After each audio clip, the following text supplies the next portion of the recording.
The new Income Tax Bill 2025 grants tax authorities the power to access individuals' digital spaces, including emails, social media, bank accounts, trading accounts, and cloud storage if they suspect tax evasion or hidden assets. This expands the existing Section 132 of the Income Tax Act 1961, which already allows officials to break into physical spaces like lockers and safes.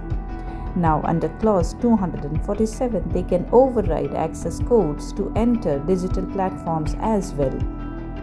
The bill defines virtual digital space broadly, covering email servers, social media accounts, banking and investment platforms, websites storing asset details, and cloud storage. The officials authorized to conduct such searches include joint directors, commissioners, and income tax officers. Legal experts believe this expansion of power violates fundamental rights under Article 21, that is, the right to privacy, and Article 19(1)(a), freedom of expression, making it vulnerable to constitutional challenges. The bill also raises concerns for businesses as it could allow access to company data if an individual is or was employed there.